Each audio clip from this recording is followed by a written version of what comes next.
नाज़रीन, मुल्क भर में सोशल मीडिया के हवाले से एक नई बहस का आगाज हो गया है। सुप्रीम कोर्ट ने कल सोशल मीडिया पर काबिल एतराज़ मवाद की मौजूदगी का नोटिस लिया है।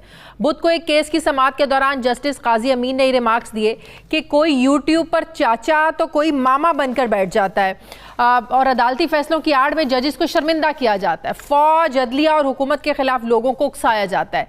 हमें आज़ादी इज़हार राय से कोई मसला नहीं है, लेकिन कोई अमेरिका या यूरोपीय यूनियन के खिलाफ मवाद सोशल मीडिया पर डालकर तो दिखाए।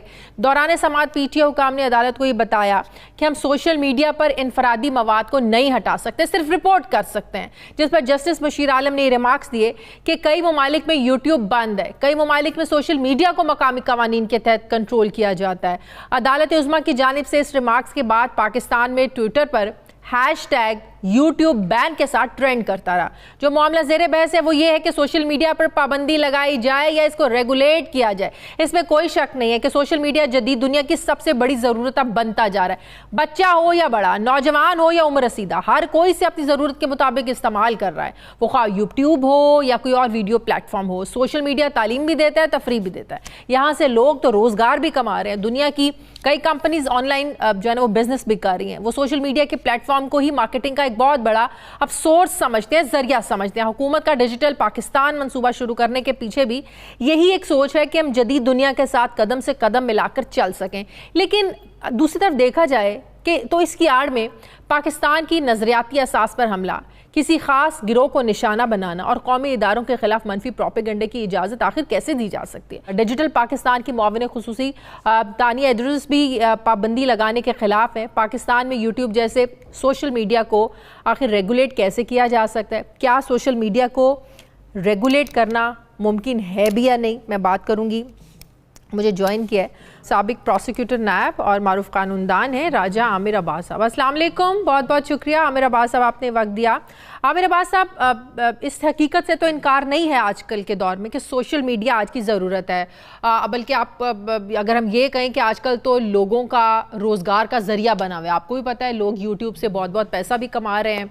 अब और कहा जाता है कि एक ऐसा प्लेटफॉर्म है सोशल मीडिया जिस पर आप खुलकर अपनी जो ना राय का इजहार कर देते हैं। और फिर उसके बाद फिर हम देखते हैं हर 6 महीने बाद, साल बाद ये सवालात उठते हैं कि आखिर क्यों इसको रेगुलेट नहीं किया जाता। जिसकी मर्जी होती है वो किसी इदारे के खिलाफ बात करना शुरू हो जाता है, किसी स्पेसिफिक एक शख्सियत को क्रिटिसाइज करना शुरू हो जाता है। तो इस आड़ में लेकर के इजहार राय की आज़ादी है, आपको लगता है कि इसको रेगुलेट करने की ज़रूरत है? और कैसे रेगुलेट किया जा सकता है? अब तक किया क्यों नहीं गया? देखिए शाजिया, एक तो हम अगर अपने आइन को देखते हैं तो वहाँ पे ये प्रोवाइडेड है आर्टिकल 19 में कि फ्रीडम ऑफ एक्सप्रेशन और फ्रीडम ऑफ स्पीच ये तमाम जो सिटीजन्स ऑफ पाकिस्तान हैं उनका एक बुनियादी राइट है। तो इसको किसी भी कानून या इसको किसी भी तरीके से ख़त्म या कर्टेल नहीं किया जाता। लेकिन उसमें कदगन ये है कि सब्जेक्ट टू उन्होंने कर दिया है कि आपने सिक्योरिटी ऑफ पाकिस्तान, आपने इंटेग्रिटी ऑफ डिफेंस जो हमारी है उसके बाद कॉन्टेम्प्ट ऑफ कोर्ट और इन चीज़ों को आपने नहीं करना, ये वहां पे एक कंडीशन लगा दी गई है। अब अगर हम देखते हैं कि जनाब इनकी कोई वायलेशन हो रही है तो हमारे यहाँ कुछ कवानीन मौजूद हैं और कुछ कवानीन मौजूद तो हैं लेकिन उस पर इम्प्लीमेंटेशन नहीं होता। कि जैसा कि अगर सोशल मीडिया पे किसी की पर्सनल लाइफ के बारे में कोई गलत खबरें आ जाती हैं तो ऑल्दो डिफेमेशन का हमारे यहाँ और लाइबल का कानून तो मौजूद है, लेकिन अनफॉर्चुनेटली वो इस तरीके से इम्प्लीमेंट नहीं होता कि वो सालों साल पड़ा रहता है और अल्टीमेटली कुछ नहीं मिलता। और उसके अलावा अगर हम देखें तो आजकल के दौर में ये जो 5th जनरेशन वॉरफेयर है ना, ये 5th जनरेशन वॉरफेयर का मेजर टूल और इंस्ट्रूमेंट और वेपन जो सा है दैट इज सोशल मीडिया। इसको आपने कवर करना है। इससे पहले भी एक दफा यूट्यूब को आपने बंद कर दिया था और उसके नताइज ये हुए कि पाकिस्तान की दुनिया में जगहसाई हुई। यूट्यूब अपना बिजनेस करती रही और आप पीछे रह गए 10 कदम, क्योंकि आपने ये जंग 5th generation warfare social media के जरिए ही रखनी है। अब बात आ रही है कि इसको रेगुलेट करना है कि इन लोगों को रेगुलेट कैसे करना है। साइबर लॉज को इम्प्रूव करने की ज़रूरत है, साइबर लॉज में मजीद लेजिस्लेशन की ज़रूरत है। अनफॉर्चुनेटली हमारी पार्लियामेंट जिसका काम ही कानून साजी है, शायद उसकी तवज्जो इन चीज़ों पे कम होती है और अपने नैब के कवानीन पे बहुत ज़्यादा तवज्जो है और किसी चीज़ पे बात नहीं कर पाते। तो ऑब्वियसली इसको रेगुलेट किया जाए, लेकिन मैं समझता हूँ इस पे वहां तो लेकिन वो कुछ भी नहीं पाता वहां पे। लेकिन मैं वो भी नहीं बनेगा, वो बनेगा भी नहीं। अब हो क्या रहा है कि जनाब आप किसी भी तरीके से ना यूट्यूब को बंद कर पाएंगे, और अगर पीटीए ने यूट्यूब को बंद किया तो मैं समझता हूं कि ये एक बहुत इंतहाई कदम होगा जिससे कि हमारी आने वाली जो जनरेशन है या हमारे जो जनरेशन है, अगर उस वीडियो में किसी पर तनकीद हो रही है, किसी इदारे पर तनकीद हो रही है, तो क्या पीटीए के पास ये एक्सेस नहीं है कि वो उस वीडियो को जाके डिलीट कर सके?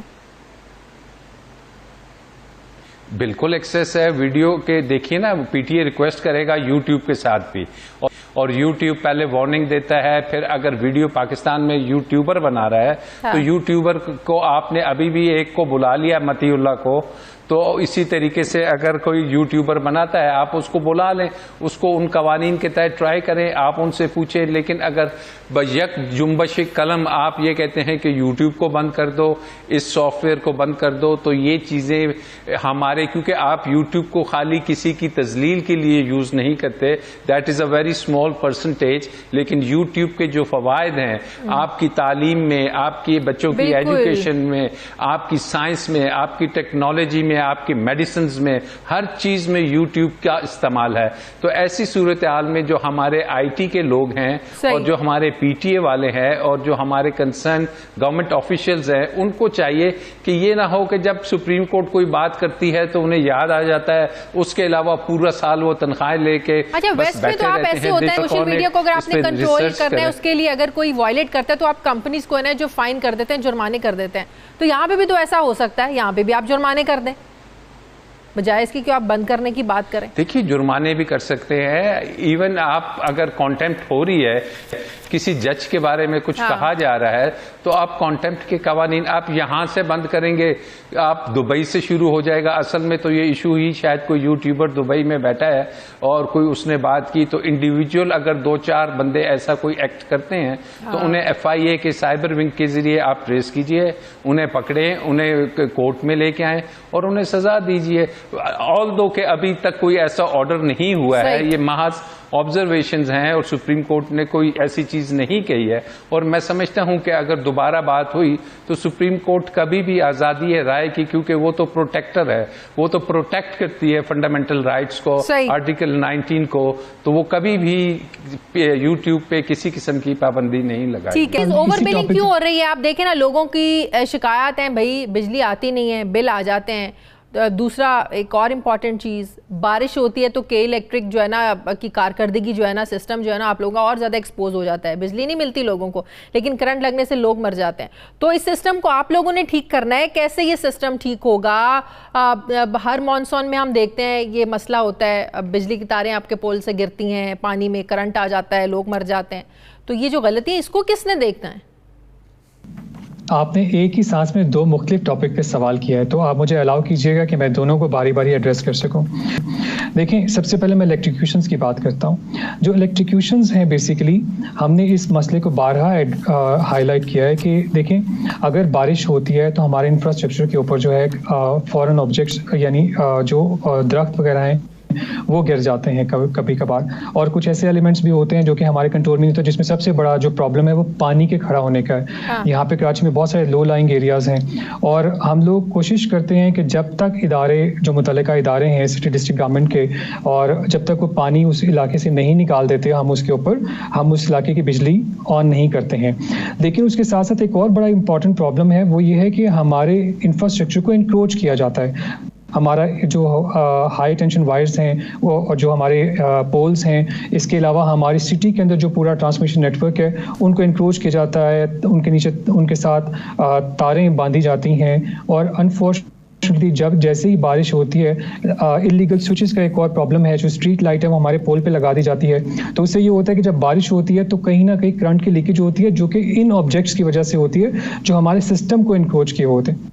सो उसकी वजह से अनफॉर्चुनेटली इलेक्ट्रिक्यूशंस के वाक़यात होते हैं और बड़े अफसोसनाक वाक़यात हैं। लेकिन अल्हम्दुलिल्लाह अभी तक इस साल के अंदर अभी तक बारिशें जो हुई हैं, हमने इदारों के साथ मिलकर काम किया है। में भी हुई है जनाब, इस सीजन में भी हलाकतें हुई हैं, इससे आप लोग इनकार नहीं कर सकते हैं। बहुत बहुत शुक्रिया डायरेक्टर के इलेक्ट्रिक इमरान राना साहब मेरे साथ थे। नाज़रीन, मुझे प्रोग्राम में एक ब्रेक लेनी, वापस आते हैं छोटे से वक्फे के बाद।